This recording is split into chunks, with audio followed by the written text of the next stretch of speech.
Of course, it's a tragedy when a spouse passes away, but the pain and suffering are often compounded by the significant drop in household income, especially for a surviving spouse. Attorney Eric Olsen knows strategies that can make life easier and ease financial burdens for seniors who find themselves suddenly alone. Eric heads a Helps nonprofit law firm, which helps educate low-income seniors and others to increase their financial independence. In this video, Eric explains what people should do when they buy a house, take out credit cards, collect a pension, apply for Social Security, and more. Many of these steps can be taken way before your golden years begin. And Eric explains that the proper knowledge will give you the power to make you more comfortable as a surviving spouse. Because Eric is in Oregon and I'm in Los Angeles, we'll conduct the interview over Zoom.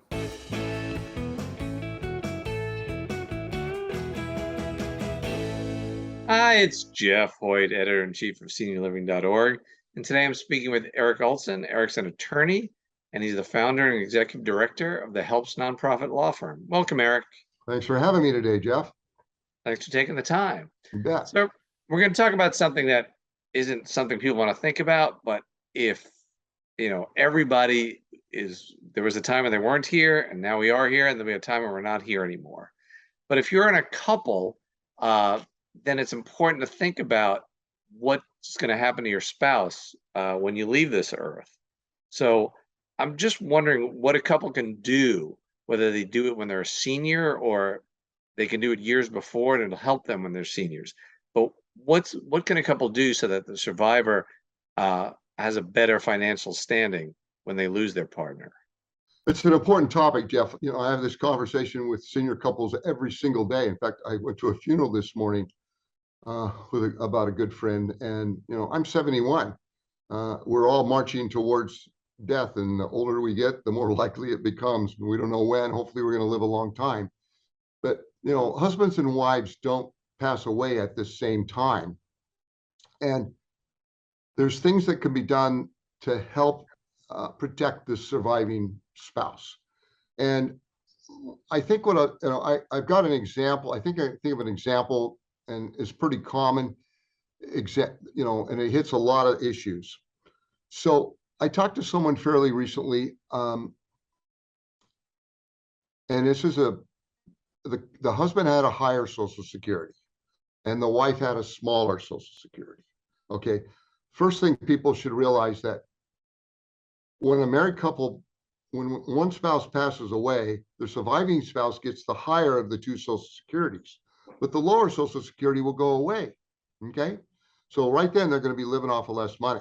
Okay, now if they had a pension, normally a wife or a spouse, depending on who's a pension, is entitled to the pension or a portion thereof. But there's things that they can do that waive that so that that spouse doesn't get anything. And that can cause a problem. So this couple, he had a higher Social Security, she had a smaller Social Security, but when they claimed the pension years ago, he didn't provide for the wife to have a survivor's benefit. I don't know if she wanted him to, but he had to sign some papers to waive her ability to get that pension. So then that meant at his death, the pension stopped. Now, what compounded the problem? Okay, they had considerable debt, and he also had an IRA too, and an individual retirement account that was separate from his pension that they had saved. Okay, so what they did is they used all the income that they got, Social Security, the pension, the IRA, to pay down the debt. And most of the debt was in his name. And he had a long-term illness, okay, and eventually passed away. But now that when he passed away, most of the IRA was gone. They'd used it to maintain his credit to pay this debt. But she still had a fair amount of debt herself. And the IRA was gone. That's a problem. Okay. And talk about what can be done to help that, what they could have done. And then the other issue was they were buying a home, okay? But they kept remortgaging the home and refinancing it to lower the interest rate or to get some equity out of it. And so when he passed away, the wife was left with a home with some equity, but not a whole lot of equity, but with a payment she simply couldn't afford. Okay. And so what they knew is they knew that it was more likely that the husband was going to pass away before the wife. And so what could have been done different? So real quick, I think it's important for couples to, figure out, well, maybe I should, do my pension. So if one of us dies, the spouse is going to get my pension or a portion thereof. They need to figure out what that amount is and think about it and make a decision that way. The other thing that could have been done is, he was older and all his income was protected. He had a huge amount of debt that he was maintaining, credit card debt. He didn't have to pay that. He didn't have to use his IRA to pay that credit card debt or his other pension or retirement money. He didn't have to use that. Almost all states have laws that protect IRAs. Okay. So, it's important to seniors to realize that Social Security, pension, disability, VA benefits, that income is protected, and they don't necessarily need to pay. They don't need to pay debt that they can't afford to pay. And if it looks like by not paying that debt, you're going to be able to preserve funds for your wife or your spouse, whoever's going to survive you, then that's something to think about. And that's what HELPS does, is we represent seniors so creditors can't harass them anymore. But even if a senior got sued and got a judgment against them, no one could touch their Social Security, no one could touch their pension, no one could touch their IRA. And so there's things they can do to preserve the money for a spouse. And to be clear, when the husband passed, if he owed credit card debt that was only under his name, then she's legally not required to pay back that money. Is that correct? Practically speaking, she's not required to pay that back. Okay. There are certain states have what called community property laws, which means that a spouse is responsible for the debt of another spouse. Okay.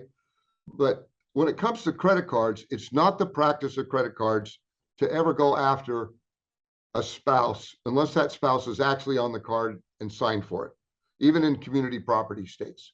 So sometimes I'll read in the internet articles that say, well, you live in a community property state, you're going to owe your husband's credit card debt.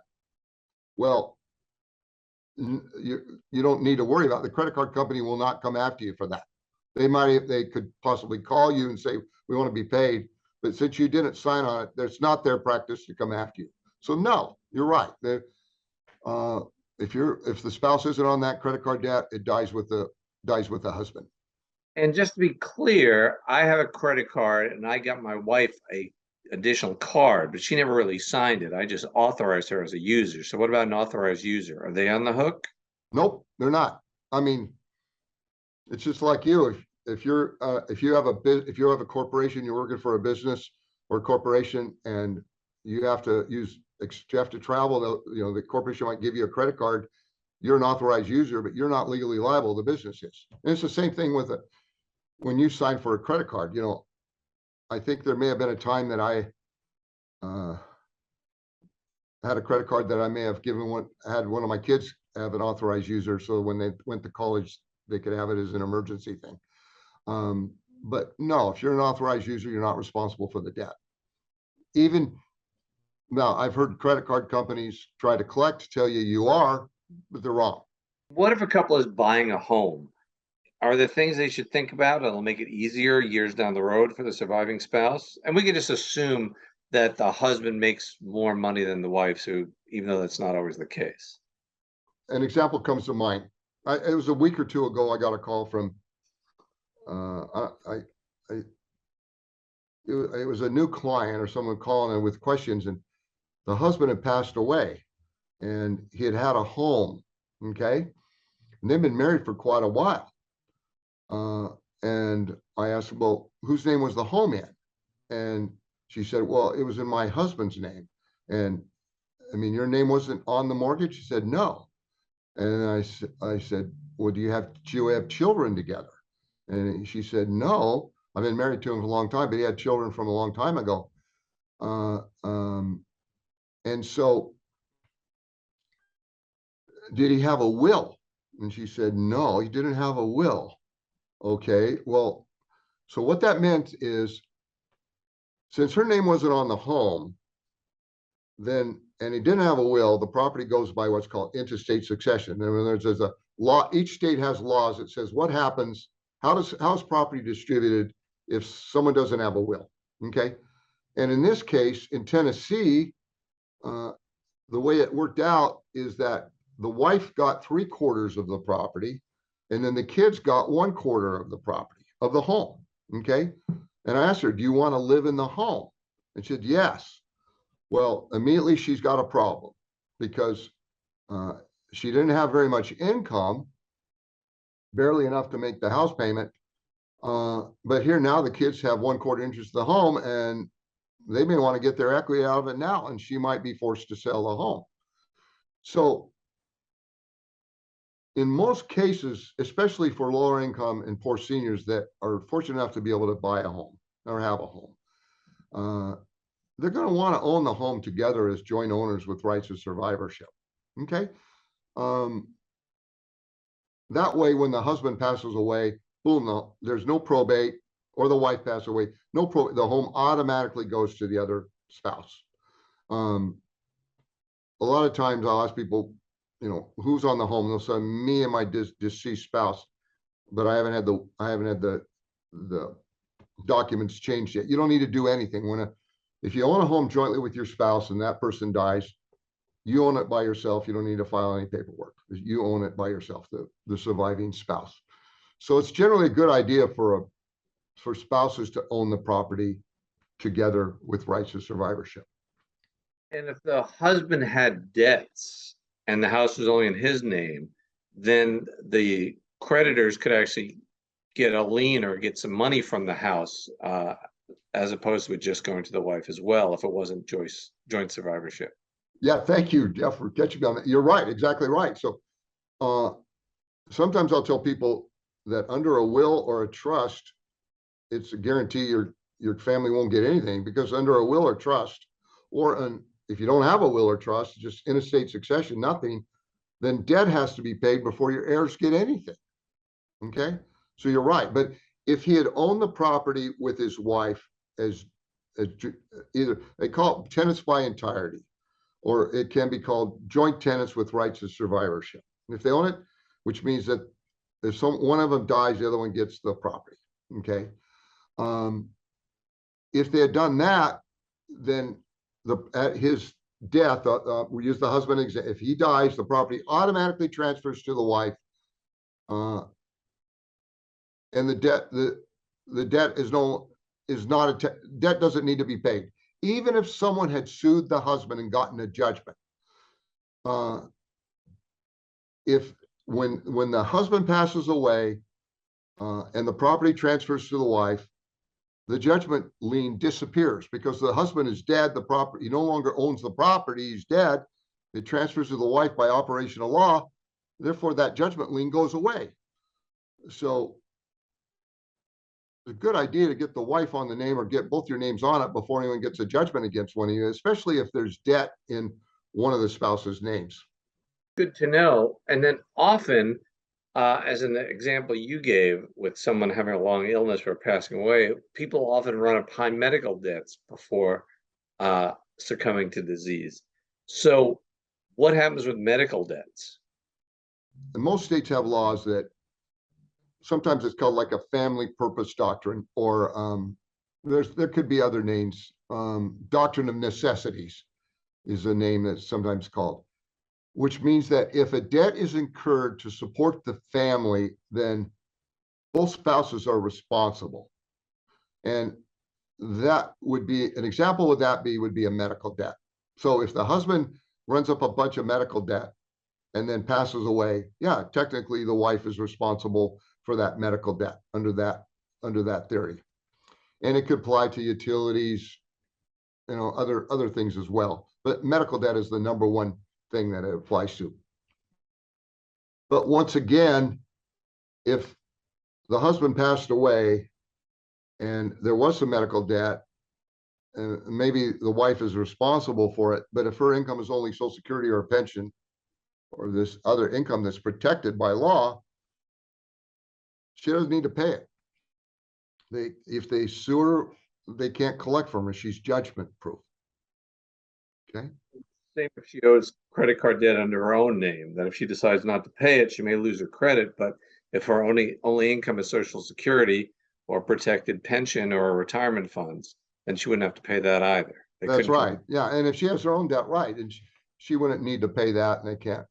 That's kind of like the overwhelming umbrella over all of this is seniors need to understand that lawmakers have passed laws to protect Social Security, pensions, disability, VA benefits, virtually all forms of retirement income are protected from debt collectors. Okay. It can't be taken because they don't want seniors to go without to pay debt they can't afford to pay. Now, if you can afford it, that's great. We're not encouraging people to be irresponsible, but life happens and sometimes you just can't afford to make the payments and you don't have to. And then again, there's a provision in the law where seniors can be protected from debt collectors harassing them. And even if they get sued, they don't need to go to court. If they get a judgment, nothing the creditor can do to take money from that person. It's protected. They say there's nothing that's inevitable except for death and taxes. So what about your federal income taxes? What can couples do to help the surviving spouse? It's called currently not collectible status. This is IRS taxes. Okay. If your income is lower amount, okay, either a single person or a married couple, and the rough number is like $2,100 for a single person or less, or about $3,000 or less if you're a married couple. It even could be a little bit more in certain instances. Now, I'm sorry, this is per month. Per month. And if it's lower, I think the poverty level is like $1,100 for a single person and $1,700 for a couple. Okay. I mean, that's really, really automatically to get on what's called currently not collectible status with the IRS. Okay. It's not that difficult to do. We have a pretty detailed email that we'll send to people, tell them the procedures on how to do it, what phone number to call, what to say, what the requirements are. Just to get, you might be the hardest part about it. And I think we did a video about this not too long ago, didn't we, Jeff? The hardest about it is the waiting the hour and a half or 2 hours for the IRS to pick up the phone call. Okay. But you can get on currently not collectible status so you don't have to pay the IRS. And if you're a senior, normally that's just ongoing. You don't have to renew it every year. Okay. If you owe taxes to the IRS and you do nothing and you're a senior and you're lower income, the worst the IRS is going to actually do probably is they might at some point maybe send a notice they're going to offset 15% of your Social Security, but they're not going to do that. The notice says they're going to do that after 60 days. So you have 60 days to contact the IRS and get on currently not collectible status. So if you're freaked out about it, and I mean, you could choose to wait to see if you get a notice from the IRS saying you're going to be, your Social Security is going to be offset by 15%. What that means is you have to open up the letter from the IRS to make sure you read it. And the same thing works on student loans too. I mean, seniors can get on what's called income-based repayment plan. If their income is about the same or even a little bit more, they don't have to pay the student loan anymore. So what about, instead of paying tax to the government, what about receiving benefits from the government, like Social Security benefits? What can couples do to help the surviving spouse when it comes to Social Security benefits? the longer you wait to get Social Security, the higher the benefit's going to be. You can get Social Security at age 62. And then when you're like 66 and a half or something, then you can work, and it doesn't matter what you make, and your Social Security benefit won't be cut. But that's going up every year, that date. But if you wait, your Social Security will go up about 8% a year. And then, so, if you choose not to get your Social Security till you're 67 or 68, or the longer you can wait, the more you're going to get in Social Security benefits. And of course, if the husband has the higher Social Security and he waits, and then he passes away, then the wife is going to have the benefit of getting that higher Social Security for the rest of her life. So, waiting is generally a pretty good idea. But once again, it's a balancing act. What's your life expectancy? What's your current circumstances? But if you can avoid getting it immediately, generally that's a pretty good idea. And then what if you're a couple that's just living together and not legally married? If you're not married and you're living together, you're not going to get, for 20 or 30 years, you're not going to get the higher amount of that spouse's Social Security. They have to be legally married to get that. Okay. That's important to know. There's other reasons why sometimes marriage is a good idea for spouses. There might be exceptions, but generally it's a good idea. I guess the other thing to mention is that there's VA benefits available to spouses. If